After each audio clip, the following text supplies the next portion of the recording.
Hello, Twish.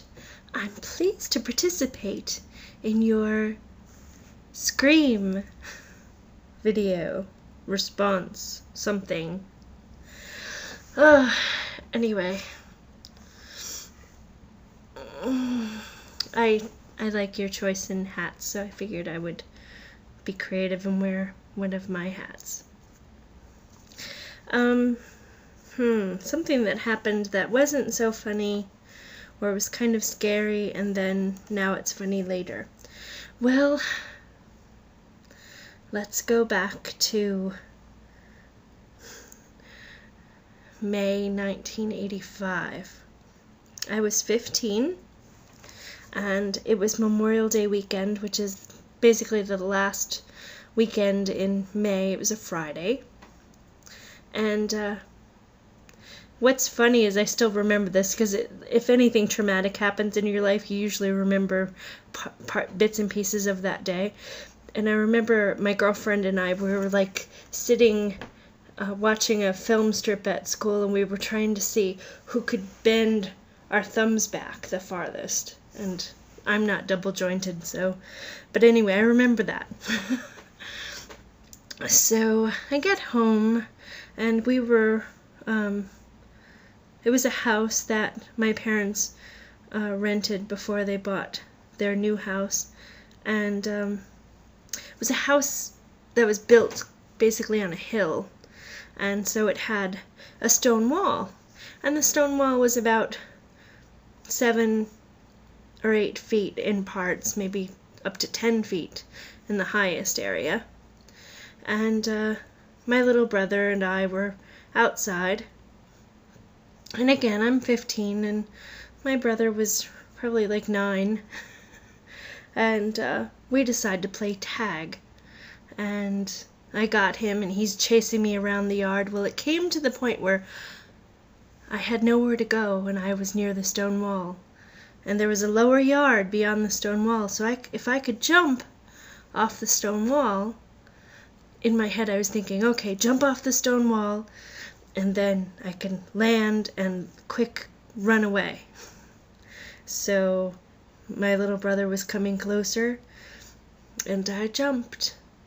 I jumped probably at 7 feet, and I wanted in my mind to land and then continue running, so basically I wasn't jumping to fall, but jumping so I can continue running, and my left leg ended up behind me. And I heard and felt a snap. Now, I quickly pulled my leg in front of me, and it was just my calf, basically, and so I pulled my leg in front of me, and I just knew that my leg was broken. I just knew.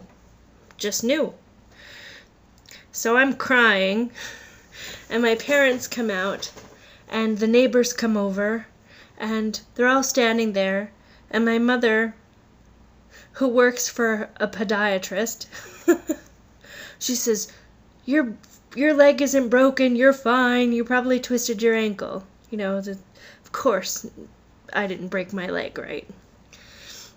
So I'm sitting there and I'm going, no, I broke my leg, I know it. Well, we were an hour and a half away from the major hospital. So my mother drove me all the way there. She didn't go to the small hospital because she was too worried about taking me there.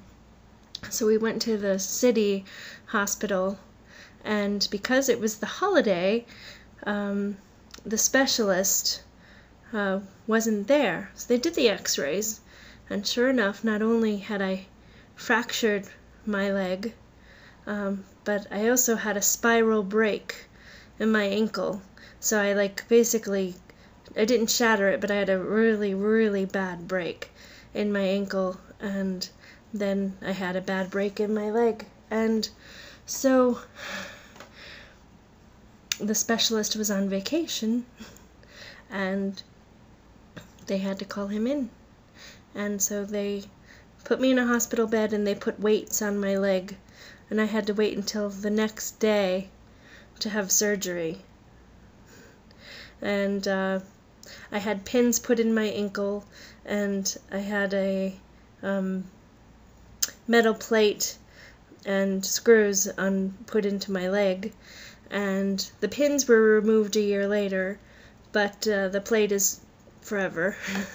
No, I don't set off metal detectors at airports, but back in '88, we thought that was a possibility, so when I did go to Europe for the first time. Yeah, that was a really rough summer. My 16th birthday was a total disappointment. We didn't really have a party, and I